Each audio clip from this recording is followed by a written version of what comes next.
উপস্থিত Shrimati Tapati Kalai, president all Tripura NGO ST boarding welfare trust, Shri Bimal Deb Barma, secretary all Tripura NGO ST boarding development trust, উনিও ওনার বক্তব্য এখানে রেখেছেন।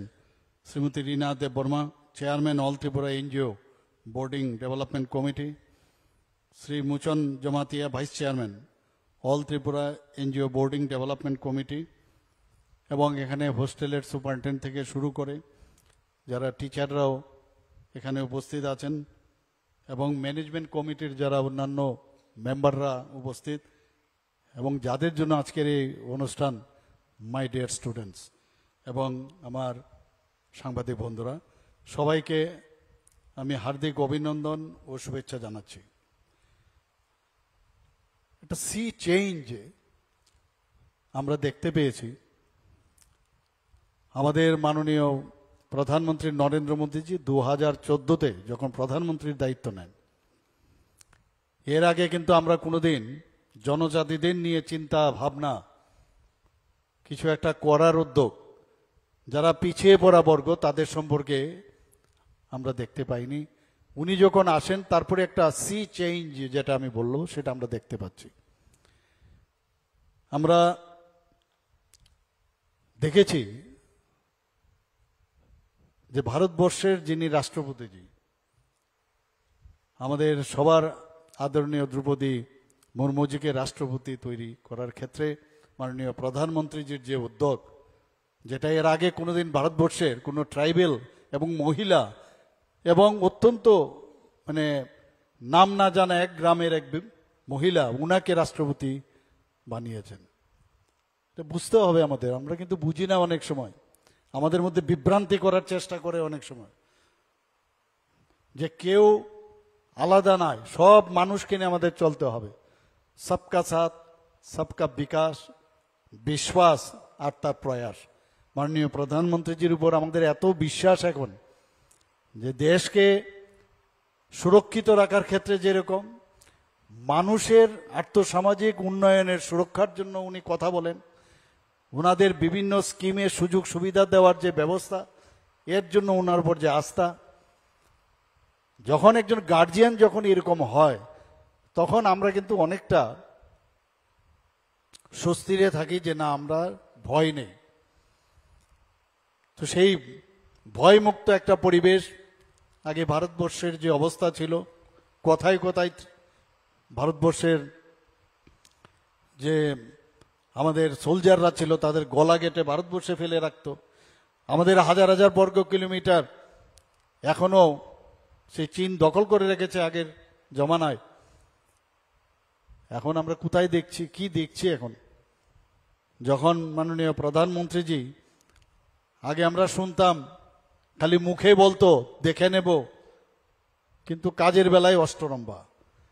কিন্তু যখন সার্জিক্যাল স্ট্রাইক, এয়ার স্ট্রাইক, আর এবার অপারেশন সিন্দুর, যেটা উনি করলেন, বুঝিয়ে দিয়েছেন। এবং ভারতবর্ষের, যেটা এখানে আমার ছোট ছোট ছেলে মেয়েরা যে গান করছিল, যে ভারত মাতার জন্য যে একটা সুন্দর একটা গান এখানে করছিল, আমি ধন্যবাদ দেব। আমি জিজ্ঞেস করছিলাম যে ওনারা কি করে এই গানটা এখানে তৈরি করলেন, যে বন্দে মাতৃভূমি। এই ধরনের ফিলিংস কিন্তু আমাদের প্রতিটা মানুষের আসা উচিত। আগে আমার দেশ, আমার রাজ্য, তারপর সেই বিষয়টা এখন আমরা মাননীয় প্রধানমন্ত্রীজির আমরা দেখতে পাচ্ছি। এবং আমরা অন্য দেশকে আমরা আক্রমণ করি না। এবারও যে এনাফ ইজ এনাফ, উনি যখন বিহার যে গান্ধী ময়দান থেকে বলেছেন, এবং যখন যখন বলেন সেটাই করেন, যে অপারেশন সিন্দুরের যে ওখানে যারা টেররিস্টরা ছিল, সেই টেররিস্টদের খালি 9টা ঘাঁটি মাত্র 25 মিনিটের মধ্যে ধ্বংস করে দিয়েছে। ওখানকার জনসাধারণের উপর কোনো আক্রমণ শানিত হয়নি। এবং যখন তারা বলল যে আপনারা একটু এবার সিজ ফায়ার করেন, তবেই সাথে সাথে উত্তর দিল সিজ ফায়ার। কিন্তু অন্যান্য যে দেশে এখন বিভিন্ন কান্ট্রি আমরা দেখছি বিভিন্ন জায়গায় যুদ্ধে লিপ্ত রয়েছেন। বহুদিন ধরে আজকে এখানে রাশিয়া ইউক্রেনের যুদ্ধ আমরা দেখতে পাচ্ছি, এবং রিসেন্টলি আমরা দেখলাম সেই ভিয়েতনামের সাথে আবার কম্বোডিয়ার সাথে থাইল্যান্ডের এখন যুদ্ধ আরম্ভ হয়ে গেছে। তো সমস্ত জায়গার মধ্যে আমরা দেখছি এই ধরনের যুদ্ধের এক বাতাবরণ। কিন্তু আমরা ভারতবর্ষ যুদ্ধ আমরা চাই না। যখন টিভির স্ক্রিনে আমরা দেখি কি অসহায় মানুষ, যুদ্ধের মাধ্যমে বেস্টেড ইন্টারেস্টে এই ধরনের হয় এবং একটা হিউম্যান রাইটসের যে বিষয় সেটাকে ধ্বংস করার সারা পৃথিবীর মধ্যে যে অবস্থা, সেটা কিন্তু এখন দেখতে পাচ্ছে যে ভারত যেভাবে চলছে একমাত্র সেইভাবে আমাদের সবার চলা উচিত। এবং সবাই ভারতের দিকে এখন তাকিয়ে আছে কিভাবে ভারতবর্ষ এখান থেকে চলছে। আমরা বারবার বলি ভারত অনেক দেশ হয়েছে এবং সেগুলো কিন্তু নষ্ট হয়ে গেছে। আজকে গ্রিক দেশের কথাই বলি, আমরা ইজিপ্টের কথাই বলি, সেখানে খালি মিউজিয়ামে আছে, আর কিচ্ছু নেই, ওদের কৃষ্টি সংস্কৃতি সব শেষ। কিন্তু ভারতবর্ষ আমরা যেটাকে বলি যে সনাতন ভারত, অর্থাৎ তার কবে থেকে ভারতবর্ষ হয়েছে তার কেউ বলতে পারে না, বহু পুরনো, এবং এখনো কিন্তু সেটা চলছে। এতবার ভারত, এটা কিন্তু বুঝতে হবে আমাদের আগামী দিনের যারা প্রজন্ম ছেলে মেয়েরা, তাদের বুঝতে হবে যে ভারতকে 200 বছরের রাজত্ব করেছে এই ব্রিটিশ, এর আগেও মুঘলরা রাজত্ব করেছে, কত লোক এলো, কিন্তু ভারত ভারতের জায়গায় আছে। কেউ ভারতের কৃষ্টি সংস্কৃতিকে কিন্তু ধ্বংস করতে পারেনি। আজকে এখানে আমাদের যারা ছোট ছোট ছেলে মেয়েরা আছেন, যারা স্টুডেন্ট, তাদের একটা কথাই বলবো যে পড়ার জ্ঞান অর্জনের কিন্তু শেষ নেই, অন্তহীন। You have to learn more more more, there is no end of it. যত বেশি আমরা জানবো তত বেশি আমরা নিজেদেরকে একটা সম্পূর্ণ মানুষ হিসাবে নিজেকে গড়ে রাখতে পারবো। অনেকে বিভ্রান্তি সৃষ্টি করার চেষ্টা করে নিজেদের মধ্যে। যদি if you are well educated, ভালো ডিগ্রি পেলে ওয়েল এডুকেটেড হয় না। সত্যিকারের অর্থে ফোকাস যদি করা যায় যে আমার কি কাজ, প্রতিদিন এই পৃথিবীতে, এই দেশে, আমাদের রাজ্যে প্রতি সেকেন্ডে একটা করে মানুষ এখানে আজকে এই পৃথিবীতে জন্মগ্রহণ করে এবং একটা পারপাসে, ভগবান গড ঈশ্বর একটা পারপাসে তাকে পাঠায়। এটা বুঝতে হবে আমাদের যে আমি কেন এখানে জন্মেছি। আমি খালি পড়াশোনা করলাম আর পরীক্ষায় পাশ করলাম, এটা কিন্তু আসল জীবন নয়। যে আমার আরিমুন্না সারা জীবন মানে আমি বেঁচে থাকবো, সেটাও সম্ভব নয়। পার্টিকুলার একটা সময় দিয়েছে, সেই সময়ের মধ্যে, এবং কেউ বলতে পারবে না আমি 100 বছর বাঁচবো। এমনও লিজেন্ড ব্যক্তি ভারতবর্ষে আছে, তাদের সম্পর্কে জানা, মাত্র 35 বছরও মারা গেছে, খুব অল্প বয়সেও মারা গেছেন, বা কেউ 51 ইয়ার্সে মারা গেছেন। কিন্তু ওই বছরগুলোর মধ্যে তারা যে কীর্তি রেখেছেন তার কথাও আজকে আমরা কিন্তু বলি। তো এখানে যারা স্টুডেন্টরা আছে আমি বলবো, you are really one of the ambassadors of the world, of the India and of Tripura. এটা বুঝতে হবে আপনাদের যে আমি আমি আমি কোনো অবস্থায় কমজোর নয়। এক একজন এক একটা ইনস্টিটিউশন আমরা করতে পারি, হতে পারি। আমি শুনে খুব ভালো লাগলো, আমাদের মাননীয় আমাদের ট্রাইবাল ওয়েলফেয়ার মিনিস্টার বলছিলেন যে এইবারের যে এই যে এনজিও পরিচালিত এই যে মানে হোস্টেলগুলো আছে তাতে খুব ভালো রেজাল্ট করেছে। আমার শুনে এত ভালো লাগলো। এবং যখনই আমরা বাইরে যাই, যখন কেউ থাকে, সেটা এসটি হোক, এসসি হোক, যেই হোক, একটু খালি যদি শুনি যে সে কোথাকার, অনেকে দৌড়ে আসেন বলে আমি তো ত্রিপুরার, মনটা কিন্তু গর্বে ভরে যায়। এই এনজিওর থেকেও আমি যা শুনলাম, এই হোস্টেল থেকেও বহু জায়গায় কেউ আর্মিতে চান্স পেয়েছে, কেউ বিভিন্ন পদে চান্স পেয়েছে, রাজনৈতিকভাবে অনেকে অনেক জায়গায় তাদের অবস্থান রয়েছে। তো শুনেও তো খুব গর্ববোধ হয়। এখানে বলা হয়েছে যে স্টাইপেন্ড আমরা দিচ্ছি।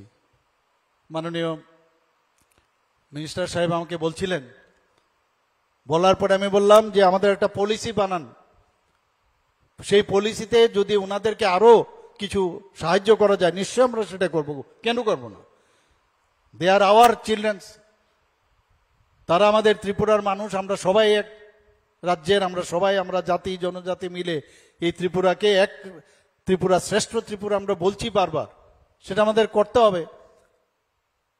এবং সেই দিশায় আমি ওনাকে বলেছি, উনিও বলেছেন ওনার ভাষণে যে আমি ওনাকে বারবার বলি, আমাদের জনজাতিদের জন্য মাননীয় প্রধানমন্ত্রীজি যেভাবে কথা বলেন, আজকে এই রিসা আজকে এবং এই যে পাছরা অনেকে পড়েন আমাদের মেয়েরা, আজকে জিআই ট্যাগ পেয়েছে, আন্তর্জাতিক স্তরে তার স্বীকৃতি পেয়েছে ত্রিপুরা।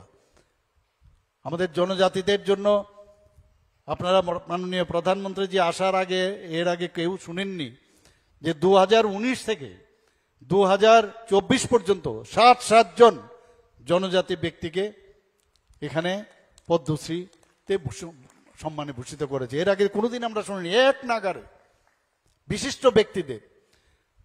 আমাদের জনজাতিদের যে তাদের কৃষ্টি সংস্কৃতি পরম্পরা এবং তাদের যে আর্ট কলা, তাদের যে সৃষ্টি, আজকে সেটা হ্যান্ডলুমেই হোক, আজকে সেটা বাঁশ-বেতেরই বিষয় দ্বারা, সব বিষয়ে যেভাবে উন্নত মানের এবং তাকে আরো বেশি কিভাবে মডার্নাইজ করা যায় তার জন্য আমরা চেষ্টা চালাচ্ছি। স্কিল ডেভেলপমেন্টের মাধ্যমে আমরা বহু চেষ্টা করছি। কেন পিছিয়ে থাকবে আমাদের? আমরা সব জায়গায় এখন যখন অল ইন্ডিয়া বেসে আমার মুখ্যমন্ত্রী কনক্লেভ হয়, সেখানে আমরা দেখেছি অনেক জায়গায়, যদিও আমরা ত্রিপুরায় is the third smallest state in the country, তারপরেও আমরা সেই অল ইন্ডিয়া বেসে অনেক প্যারামিটারে আমরা অনেক উচ্চগ্রামে থাকি এবং অনেক ভালো পজিশনে থাকি। আজকে জনজাতিদের আগে দেখতাম জলের জন্য কি অবস্থা, এখানে প্রায় এখন আমাকে একটা ডাটা কিছুদিন আগে দেওয়া হয়েছিল, প্রায় 85% জনজাতিদের মানে বিভিন্ন হাউস হোল্ডে জল এখন 85% পৌঁছে গেছে। কিন্তু বহু জায়গার মধ্যে জলের সমস্যা আছে। ইনোভেটিভ আইডিয়ার মাধ্যমে ইনোভেটিভ স্কিম আমরা নিয়েছি, সেইভাবে আমরা চেষ্টা করছি। 100% আমরা অনেক জায়গার মধ্যে আমরা সেখানে জল আমরা দিতে পেরেছি। কোথ থেকে নালার থেকে জল আনতো, পিকচার মাঝে মাঝে দেখা, এখানে যারা মিডিয়া বন্ধুরা আছেন মাঝে মাঝে দেখান, কিন্তু পার্সেন্টেজটা আপনারা দেখাতে হবে। আমরা চেষ্টা চালাচ্ছি এখানে জল যাতে পৌঁছানো যায়, তো সেই চেষ্টা আমাদের আছে। আমি অত্যন্ত আনন্দিত যে এই ধরনের একটা এনজিওর মাধ্যমে যে এতগুলো ছেলে মেয়েদের নিয়ে এদের যে চিন্তা ভাবনা, আমাদের সরকার ওনাদের সাথে আছে। আমি আবার বলছি আপনাদেরকে যতটুকু দরকার আমি বলেছি মাননীয় মন্ত্রী বাহাদুরকে যে একটা স্কিম করুন, স্কিমের মাধ্যমে আমাদের যা যা দরকার আমরা নিশ্চয়ই করব। 2009 সালে এই ত্রিপুরা এনজিওএসটি বোর্ড সেটা স্থাপন হয়েছিল এবং তাদের যে উদ্দেশ্য আমি দেখলাম, আমি পড়ছিলাম, মেইন উদ্দেশ্য হচ্ছে শিক্ষার মাধ্যমে আমাদের জনজাতি ছেলে মেয়েদের যাতে ফিউচার তৈরি করা যায়, দেশের জন্য রাজ্যের জন্য কাজ করতে পারে, সেই হচ্ছে তাদের মূল উদ্দেশ্য। এখানে হোস্টেলের সংখ্যা প্রায় 192টি এবং এই 192টি হোস্টেলের যে ছাত্রছাত্রীর সংখ্যা প্রায় 16,500 জন। ভাবা যায়, আমি তো এটা পড়ার সময় আমি বলছি, যখন আসি তখন এগুলো যখন আমার যে ডাটা আসে, যে একটা বিরাট অংশ ওনারা সেইভাবে ওনাদেরকে কিভাবে ভালোভাবে রাখা যায়, ওনাদের যে আমরা সবসময় বলি যে পড়াশোনার ক্ষেত্রে গুণম প্রপার এডুকেশন দেওয়ার যে চেষ্টা ওনারা করে যাচ্ছেন। আমি ওনাদেরকে ধন্যবাদ দেব যে এত বছর ধরে আপনারা এই কাজটা চালিয়ে যাচ্ছেন এবং সরকার আপনাদের সাথে আছে এবং গরিব দুস্থ ফ্যামিলির যারা আছেন তাদেরকে এনে আপনারা এই চেষ্টা আপনারা করছেন। আমাদের যে ফোক আর্টস এবং কালচার রাজ্য স্কিম সেটা আমাদের আছে। আমরা চাই যে বিভিন্ন জায়গায় যখন জনজাতিদের, আজকেও এখানে গান গাইছিল, এখানে এত ভালো লাগে, আমি যখনই ওদের গান শুনি সত্যি আমি কিন্তু এত স্যাটিসফাইড হই, এত ভালো লাগে। এবং দেখেছি এখন কিন্তু আধুনিকতারও একটা ছোঁয়া ওদের মধ্যে চলে এসছে। তো এই যে মডার্নাইজেশনের সাথে আগে পুরনো আমার ঐতিহ্য সেটাকে রেখে এটা যেন শ্রুতিমধুর হয়, সেই কাজটা কিন্তু আপনারা করছেন এবং really I feel very happy, satisfactory up to infinity I should say. তো খুব ভালো লাগে এগুলো আপনারা নিশ্চয়ই করবেন। আমাদের বিভিন্ন তীর্থ মেলাই হোক, খার্চি পূজাই হোক, গড়িয়া পূজা, বিজু, বৈশু, মুরা সিংতের, ওয়াঙ্গালা, গারো ইত্যাদি ক্ষেত্রে কিন্তু আমরা ইভেন যখন এখানে জনজাতি নৃত্য প্রতিযোগিতায় হোক, যেখানে আমাদের প্রজাতন্ত্র দিবস আমরা করে থাকি, রিপাবলিক ডে, সেখানে কিন্তু আমাদের ট্রাইবাল ওয়েলফেয়ার মিনিস্ট্রির তরফে, সরকারের তরফ থেকে আমরা আমাদের আর্থিকভাবে এবং আদার ইনফ্রাস্ট্রাকচারালি হোক আমরা সেইভাবে কিন্তু আমরা চেষ্টা করি ওনাদেরকে হেল্প করার জন্য। এবং আমাদের এই যে এনজিওর মাধ্যমে যে জনজাতি কল্যাণ দপ্তরের যে কালচারাল স্কিম, তাতে করে দেখা যাচ্ছে যে প্রকল্পে এনজিওগুলোকে 30,000 টাকা পর্যন্ত আর্থিক সহায়তা করার একটা ব্যবস্থা এখানে রাখা হয়েছে। 2022-23 অর্থ বছরে 28টি এনজিওকে 11,45,000 টাকার উপরে দেওয়া হয়েছে। 2023-24-এ 32টি এনজিওকে 20 লক্ষ টাকার বেশি দেওয়া হয়েছে। 2024-25 অর্থ বছরে 42টি এনজিওকে 22 লক্ষ টাকার, প্রতি বছরেই বাড়ছে, প্রায় 23 লক্ষ টাকার মতো দেওয়া হয়েছে। বোর্ডিং হাউজিং স্টাইপেন্ড, সেখানে একটা স্কিম আমরা করেছি। সেই স্কিমে যারা এই প্রকল্পে যারা এনজিওর মাধ্যমে যে হোস্টেলগুলো আছে, সেখানে প্রতিদিন প্রতিটি যে শিক্ষার্থী আছে তাদেরকে 80 টাকা করে বোর্ডিং হাউস স্টাইপেন্ড দেওয়া হচ্ছে। এবং 192টি এনজিও এখন যে পরিচালিত হচ্ছে, তাতে করে প্রায় এই যে 18,000-এর উপরে বোর্ডার এতে করে উপকৃত হবে। আমরা দেখছি যে বিভিন্ন জায়গায়, কিছুদিন আগেও আমি খেলার মাঠে যখন যাই, ফুটবল গ্রাউন্ডে, আজকাল দেখছি বেশিরভাগ ফুটবলার আমাদের জনজাতি গ্রুপের ছেলেমেয়েরাই ভালো খেলছে এখন।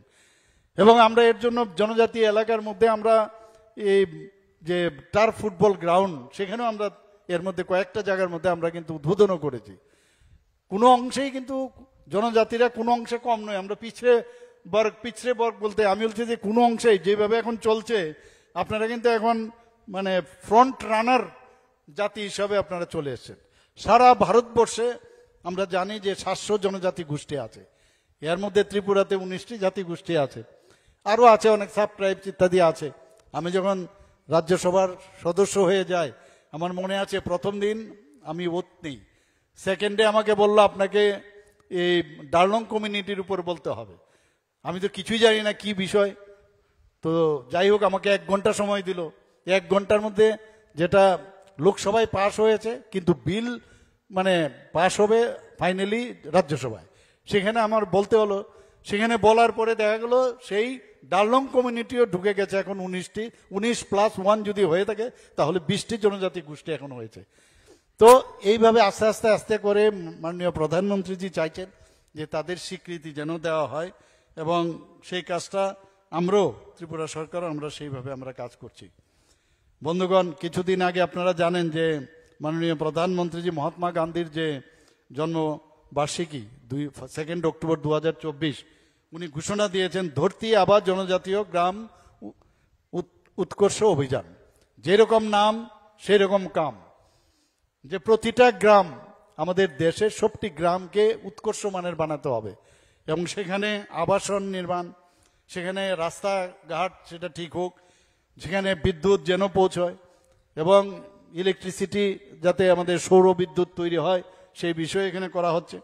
বিভিন্ন মেডিকেল, যেখানে হসপিটাল নেই বিভিন্ন জায়গায়, সেখানে ভ্রাম্যমান যাতে মেডিকেল ইউনিট তৈরি হয়। হোমস্টে, অঙ্গনবাড়ি কেন্দ্র সেখানেও যাতে আপগ্রেড করা হয়। এবং পানীয় জলের কথা একটু আগে আমি বললাম, সেখানে প্রতিটা জায়গায় 100% স্যাচুরেশন পয়েন্ট, যাতে পানীয় জল নিয়ে যেন কোনো অবস্থায় সেখানে কম্প্রোমাইজ না করা হয়। সেই কারণেই এই উৎকর্ষ গ্রাম উৎকর্ষ অভিযান সেটা চলছে। এবং টেলিযোগাযোগের ব্যবস্থা সব জায়গায়, আপনারা জানেন যে বিএসএনএল এর সাথে আমরা কথা হয় প্রায়, বা অন্যান্য যেসব এয়ারটেল থেকে অন্য করে যারা আছেন তাদের সাথে আমাদের প্রতিনিয়ত কথা হয়, যে সব জায়গায় যেন আমাদের টাওয়ার লাগানো হয়, এবং সেই কাজটাও চলছে। বিভিন্ন জায়গায় মাল্টিপারপাস যে মার্কেটিং সেন্টার সেইগুলোও তৈরি হচ্ছে। এবং যারা বনাধিকার যে আইন, সে পাট্রা পাপকদের যাতে অর্থনৈতিক উন্নয়ন হয়, এই কর্মসূচির মাধ্যমে আমরা সেটা করছি। ভগবান বিরসা মুন্ডাকে কেউ চিনত না আগে। মাননীয় প্রধানমন্ত্রীজি আসার পর জনজাতিদের সম্মান কিভাবে দেয়, যে ভগবান বিরসা মুন্ডা, যিনি নাকি দেশের জন্য যেভাবে মানে দেশ রক্ষার্থে যেভাবে জীবন বলিদান করেছেন, তাকে সম্মান মাননীয় প্রধানমন্ত্রীজি দিয়েছেন। এবং সেটাকে জনজাতীয় গৌরব দিবস উদযাপন নাম দিয়ে হয়েছে। 15ই জুন থেকে আমরা এবার 2025-এ সেই কাজটা চলছে, এবং আগামী 5 বছর ধরতি আবা জনভাগিদারি অভিযান সেই কাজটা চলবে। এবং যেগুলো আমি বললাম যে ডেভেলপমেন্টের যা যা আছে সেগুলো আগামী দিন আমরা করব। এবং বিভিন্ন জায়গায় অ্যাওয়ারনেস ক্যাম্পেইনও হচ্ছে। কারোর এসটি সার্টিফিকেট নেই, কারোর যেখানে দেখা যায় পিআরটিসি নেই, আয়ুষ্মান ভারত কার্ডের দরকার, জনধন অ্যাকাউন্ট করার দরকার, কিষাণ ক্রেডিট কার্ড দরকার, পিএম কিষাণ, পিএমজেজেবিওয়াই এবং বিভিন্ন বিমা, বিভিন্ন ভাতা, এগুলো দেওয়ার এই অ্যাওয়ারনেস প্রোগ্রাম পাশাপাশি মেলা করে সেগুলো আমরা দিচ্ছি।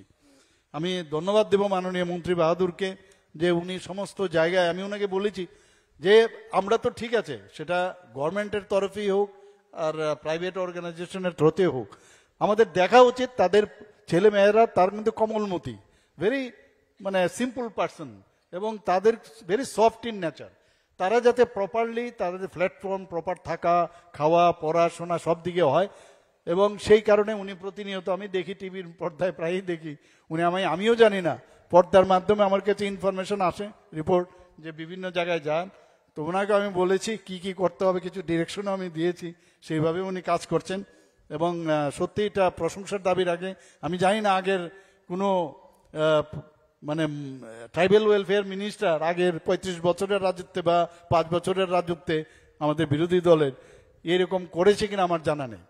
আর ছেলে মেয়েদের চেহারা দেখলে নিজেদেরও ভালো লাগে, যে একটা সুন্দর একটা মানে পোশাক পরিচ্ছদ, কথাবার্তা দেখলে, ফেস ইজ দ্য এবং body is the index of mind. আমার মনে হয় দেখলেই প্রথমে মনে হয় যে না, এরা সুস্থ আছে, ভালোভাবে আছে, এবং সেটা আমরা চাই যে যেন ভালোভাবেই তাকে আরো ভালো থেকে ভালোতর হয়, আমরা সেইভাবে কাজ করছি। এবং 5 বছরের জন্য এই প্রকল্প চলবে, প্রায় 81 কোটির উপরে টাকা তার জন্য স্যাংশন দেওয়া হয়েছে।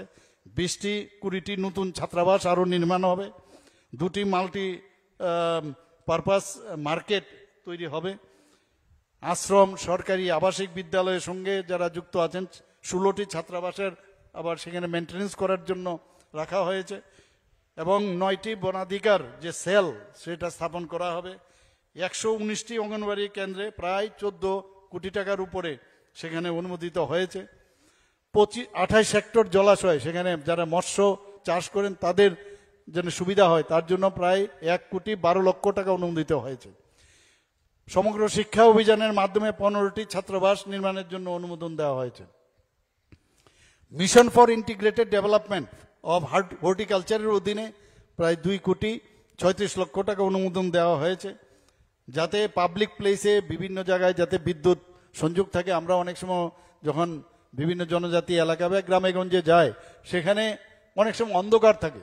এখন আস্তে আস্তে করে কিন্তু সমস্ত সেসব গ্রামে রাস্তায় স্ট্রিট লাইটের যাতে ব্যবস্থা হয়, প্রায় 7,677টি পরিবার এবং 612টি পাবলিক প্লেসে সেই মানে বিদ্যুৎ সংযোগের ব্যবস্থা করা হয়েছে। তার জন্য প্রায় 42 কোটি টাকার উপরে অনুমোদন দেওয়া হয়েছে। যেটা আমি একটু আগে বললাম, প্রায় 82% জনজাতি পরিবারকে এখন অবধি দেওয়া হয়েছে। মানে 35টি গ্রামে 100% মানে এই জল যে কানেকশন সেটা দেওয়া হয়েছে। আমাদের মাননীয় প্রধানমন্ত্রীজির কারণে আমরা জানি যে 12টি অ্যাসপিরেশনাল ডিস্ট্রিক্ট হিসাবে, বিশেষ করে ধলাইয়ে আমরা সেটা ডিক্লেয়ার করেছি। এই যে 12টি অ্যাসপিরেশনাল ডিস্ট্রিক্ট, সেখানে কিন্তু 10 থেকে 12%, 15% যে বাজেট আছে আমাদের নর্মাল বাজেট, সেই বাজেটের অতিরিক্ত কিন্তু সেখানে দেওয়া হয়। সেখানে যাতে ডেভেলপমেন্ট হয়, আমাদের সরকার আসার পর থেকে আমরা এই কাজটা করছি সেখানে। এবং কিছুদিন আগেও আমি ধলাইয়ের সেখানে আমি গিয়েছিলাম, সেখানে বিভিন্ন বিষয়ে আলোচনা করেছি। আমাদের জনজাতিরা কিন্তু মানে আমি বলবো মানে এটা পিওর বলতে যাকে বোঝায়, আমি দেখেছি ওদের মধ্যে পিউরিটির অভাব নেই। কিন্তু বহু জায়গায় আগে আমরা দেখেছি কিভাবে ওনাদেরকে ভোট ব্যাংকে পরিণত করেছে, ভুল বুঝিয়ে বুঝিয়ে এইসব কাজ করছে। আমাদের সরকার আসার পর, কালকেও আমি একটা প্রোগ্রামে আমি গিয়েছিলাম সেই কসবেশ্বরী মন্দিরের, এবং সেই কসবেশ্বরী মন্দির থেকে এই মহারাজার প্রায় 500 বছর আগে সেখানে মহারাজারা এত কিছু কীর্তি এখানে রেখেছেন। বিভিন্ন রিলিজিয়াস যে স্থানগুলো আছে, পর্যটনকে উন্নত করার লক্ষ্যে মন্দিরকে ঠিক রেখে আমরা ইনফ্রাস্ট্রাকচার ডেভেলপ করছি, এবং 14 দেবতার বাড়িতেও করেছি, সেখানে ভার্চুয়ালি আমি সেটা করেছি। সেখানে দুটো মিলে প্রায় 32 কোটি টাকার আমরা প্রকল্প আমরা করেছি। এর মধ্যে জানুয়ারির থেকে এই 5-6 মাসের মধ্যে, বাকিগুলো তো বাদ দিন, প্রায় 700 কোটি টাকার উপরে আমি ভিত্তিপ্রস্তর এবং ফাউন্ডেশন লে করেছি এখন পর্যন্ত। তো আমরা চাইছি যে আমাদের মানুষ ভালো থাকুক এবং এতে পর্যটনও এখানে বাড়বে। পুষ্পবন্ত প্যালেসেরও আমরা নতুনভাবে 5 স্টার হোটেল করছি, টাটা গ্রুপের সাথে আমরা কথা বলছি, প্রায় 200 জনের মধ্যে এখানে তারা সেখানে চাকরি দেবে এবং 100টার মতো ওখানে রুম করবে সেখানে, এবং এর মধ্যে এক্সক্লুসিভ যে 4-5টা রুম করবে সেটার মধ্যে এক একজন থাকার জন্য প্রায় 150 থেকে 200 মানে 100টা রুম করবে। এর মধ্যে 4 থেকে 5টা রুম করবে যেখানে এক্সক্লুসিভ তার যে ভাড়া প্রতিদিন প্রায় 1.5 থেকে 2 লক্ষ টাকা। আপনারা ভাবুন কে থাকবে, আমি তো পারবো না, তাহলে কারা থাকবে? বিদেশ থেকে ওনাদের যে সার্কিট আছে তারা কিন্তু এসে এখানে থাকবে, আর বাকিগুলো নর্মাল যেরকম স্টাইলে থাকে, এবং সেগুলো মানে মহারাজাদের যে কীর্তি তার প্রতিটা হলের মধ্যে থাকবে। তখন সেখানে আমরা অলরেডি তাদের রেট্রোফিটিংয়ের জন্য 17 কোটি টাকা আমরা দিয়েছি, পুষ্পবন্ত প্যালেস হোটেল হবে। এবং ভারতবর্ষের মধ্যে প্রথমবার যে গভর্নমেন্টের সাথে এই টাটা গ্রুপ তারা মৌ করেছে, এবং এটা গ্রাউন্ডিং হচ্ছে কিছুদিনের মধ্যে। আর অন্যান্য জায়গায় হয়েছে, কিন্তু সেটা তাদের প্রাইভেট যারা মহারাজারা তাদের যারা অফস্প্রিং আছে তাদের সাথে করেছেন, কিন্তু গভর্নমেন্টের সাথে এই প্রথম করেছে। আমরা মুখ্যমন্ত্রীর রাবার মিশনে 30,000 হেক্টর থেকে বাড়িয়েছি প্রায় 69 মানে হাজার হেক্টর আমরা বাড়িয়েছি। আমরা ওয়ার্ল্ড ব্যাংক থেকে শুধু জনজাতিদের উন্নয়নের জন্য 1400 কোটি টাকা আমরা স্যাংশন পেয়েছি খুব অল্প সময়ের মধ্যে।